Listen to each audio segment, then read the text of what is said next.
Sir, ಈಗ ಧರ್ಮಸ್ಥಳದ ಯಾತ್ರೆ ಜೆಡಿಎಸ್ ಅವರು ಮಾಡಿದ್ರು. ಸೊ ಒಂದ್ ಕಡೆ ಅಪಪ್ರಚಾರ ಅನ್ನುವಂತ ದೊಡ್ಡ ಚರ್ಚೆ ಆಗ್ತಿದೆ. ಎನ್ಐ ಕೊಡಬೇಕು ಅಂತ ನಿಮ್ಮ ಪಕ್ಷದವರು ಮತ್ತೆ ಬಿಜೆಪಿ ಕೂಡ ಒತ್ತಾಯ ಮಾಡ್ತಿದ್ದಾರೆ. ಇದಕ್ಕೆ ನಿಮ್ ರಿಯಾಕ್ಷನ್? ಸಿದ್ದರಾಮಯ್ಯ ಹೇಳ್ತಾರೆ ಈಗ ಯಾಕೆ ಹೋರಾಟ ಮಾಡ್ತಾ ಇದ್ದಾರೆ, SIT ರಚನೆ ಮಾಡೋ ತನಕ ಸುಮ್ಮನೆ ಇದ್ರು, ತನಿಖೆಯಾಗಿ ಬೋರ್ಡೇ ಸಿಕ್ಕಿಲ್ಲ ಅಂತ ತಕ್ಷಣ ಇವರು ಬಿಜೆಪಿ ಅವರು ಜೆಡಿಎಸ್ ಅವರು ಎಲ್ಲಿ ನಿಂತ್ಕೊಂಡ್ಬಿಟ್ಟವ್ರು ಈಗ ಇತ್ತೀಚಿನ ದಿನಗಳಲ್ಲಿ ಧಾರ್ಮಿಕ ಕೇಂದ್ರಗಳಲ್ಲಿ ಈ ರೀತಿಯ ಹಲವು ಸಮಸ್ಯೆಗಳು ಉದ್ಭವ ಆಗಿದ್ದಾವೆ. ಧರ್ಮಸ್ಥಳ ಕ್ಷೇತ್ರ ಭಾಳ ಇತಿಹಾಸ ಉಳ್ಳಂಥ ಧರ್ಮಸ್ಥಳ ಕ್ಷೇತ್ರ. ಅಣ್ಣಪ್ಪ ಸ್ವಾಮಿ, ಮಂಜುನಾಥ ಸ್ವಾಮಿ ದೇವರು, ಕನ್ನಿಕಾ ಪರಮೇಶ್ವರಿ ಎಲ್ಲ ದೇವರು. ನಡೆಸ್ತಕ್ಕಂಥದ್ದು, ಆಡಳಿತ ನಡೆಸ್ತಕ್ಕಂಥದ್ದು, ನಡೆಸ್ಕೊಂಡು ಎಲ್ಲರೂ ಕೂಡ ಹೆಗ್ಡೆಯವ್ರ ಕುಟುಂಬ ತಲತಲಾಂತರದಿಂದಲೂ ಕೂಡ ನಡೆಸ್ಕೊಂಡು ಬಂದಿದ್ದಾರೆ. ಯಾವುದೇ ವಿಧವಾದಂಥ ಜನರಿಗೆ ತೊಂದರೆಗಳಾಗಲಿ, ಲೋಪ ಆಗಲಿ ಜನರಿಗೆ ಯಾವುದೂ ಕಂಡು ಬಂದಿಲ್ಲ. ಇಡೀ 6.5 ಕೋಟಿ ಜನರು ಕೂಡ ಧರ್ಮಸ್ಥಳ ಮಂಜುನಾಥೇಶ್ವರನ ಪ್ರಾರ್ಥನೆ ಮಾಡ್ತಾರೆ. ಹೆಗ್ಡೆಯವ್ರ ಬಗ್ಗೆ ಗೌರವ ಇಟ್ಕೊಂಡಿದ್ದಾರೆ.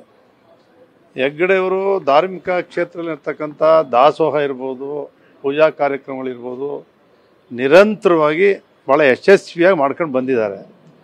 ಅದಷ್ಟೇ ಮಾಡಿಲ್ಲ, ಅವರು ಜನರಿಗೂ ಕೂಡ ಸಾರ್ವಜನಿಕ ಸಹಕಾರ ಕ್ಷೇತ್ರದಲ್ಲಿ, ಶಿಕ್ಷಣ ಕ್ಷೇತ್ರದಲ್ಲಿ, ಒಂದು ಆರೋಗ್ಯ ಕ್ಷೇತ್ರದಲ್ಲಿ, ಮತ್ತು ರೈತರಿಗೆ ಕೆರೆ ಕಟ್ಟೆ, ನೀರು, ಶಾಲೆ, ಇದರ ಸರ್ವತೋಮುಖ ಅಭಿವೃದ್ಧಿ ಕಾರ್ಯಕ್ರಮಗಳನ್ನು ಕೂಡ ರೂಪಿಸಿ ಗುಣಮಟ್ಟದ ಕಾರ್ಯಕ್ರಮಗಳನ್ನು ಕೂಡ ಕೊಟ್ಟಿದ್ದಾರೆ. ಯಾವತ್ತೂ ಕೂಡ ಅವ್ರ ಮೇಲೆ ಯಾರೂ ಕೂಡ ಒಂದೇ ಒಂದು ಆಪಾದನೆ ಮಾಡ್ತಕ್ಕಂಥ ಶಕ್ತಿ ಬೇರೆ ಯಾರಿಗೂ ಕೂಡ ಇಲ್ಲ.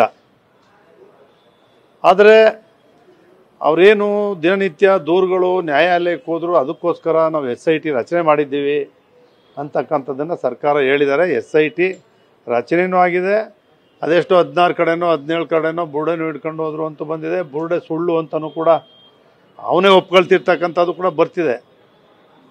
ಇವೆಲ್ಲವೂ ಕೂಡ ನಾನು ಹೇಳ್ತಕ್ಕಂಥದ್ದು ಏನು ಅಂತ ಹೇಳಿದ್ರೆ, ಆ SIT ತನಿಖೆ ಭಾಳಷ್ಟು ದಿನಗಳಿಂದ ಏನು ನಡೀತಾ ಇದೆ, ದಿನನಿತ್ಯ TV ಗಳಲ್ಲಿ, ಮಾಧ್ಯಮಗಳಲ್ಲಿ ಪ್ರಚಾರಗಳು, ಅಪಪ್ರಚಾರಗಳು ನಡೀತಾ ಇರ್ತಕ್ಕಂಥದ್ದು, ಮಧ್ಯ ಒಬ್ಬೊಬ್ಬರು ಅದಕ್ಕೆ ವಿರುದ್ಧವಾದಂಥ ಹೇಳಿಕೆಗಳನ್ನು ಕೊಡ್ತಾ ಇರ್ತಕ್ಕಂಥದ್ದು, ಇವೆಲ್ಲವೂ ಕೂಡ ನಮ್ಮ ಕನ್ನಡ ನಾಡಿನಲ್ಲಿರ್ತಕ್ಕಂಥ ಇಂಥ ಪುಣ್ಯಕ್ಷೇತ್ರದ ಬಗ್ಗೆ ಆಗಬಾರ್ದು ಅಂತಕ್ಕಂಥದ್ದು ನನ್ನ ವೈಯಕ್ತಿಕ ಮನವಿ.